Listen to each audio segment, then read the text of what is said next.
লাল সবুজের জার্সিকে good bye ৯৭তে মাঝে দায়িত্ব পালন করেছেন বিসিবির নির্বাচক হিসেবে। এরপর পাড়ি জমান যুক্তরাষ্ট্রে।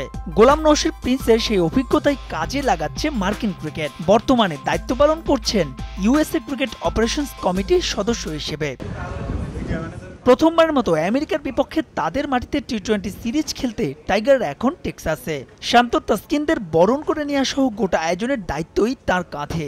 সিরিজ নিয়ে ঝরল বাড়তি উচ্ছ্বসিত বিসিবিও। ন্যাচারালি আমার কাছে তো নস্টালজিক লাগছে, বিকজ আমি খুবই ধন্য যে বাংলাদেশ টিমকে এখানে কিছু না কিছু ভাবে হয়তো চেষ্টা করছি হেল্প করার। চাচ্ছি যে তারা যাতে দেশকে না মিস করে, তো তারা যাতে ভালো খেলে সেই চেষ্টা করছি। তো দেখা যাক। আর বাংলাদেশ টিমের প্রতি আমার উইশেস রইল যে ইউএস টিম কিন্তু মোটামুটি ভালো টিম, খেলা আমি আশা করছি ভালোই হবে।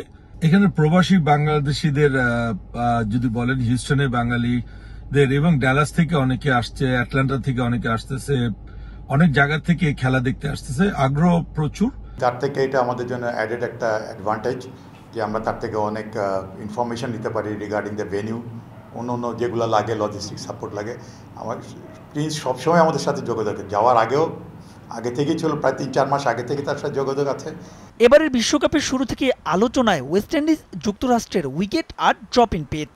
বাংলাদেশ সাউথ আফ্রিকার ম্যাচ হবে যে পিচে। তবে এসব নিয়ে খুব একটা না ভেবে পরামর্শ দিলেন নিজেদের খেলায় মনোযোগের। মনে করিয়ে দিলেন বোলারদের চ্যালেঞ্জের কথাও। ড্রপিং উইকেট শুধু আপনার নিউ ইয়র্কে করা হয়েছে, এটা ডালাসে না। ডালাসে আপনি নর্মাল, ইউএস এর যে উইকেটে বাংলাদেশ খেলবে, ডালাসের উইকেটে ব্যাটসম্যানদের রান করতে হবে বাংলাদেশের।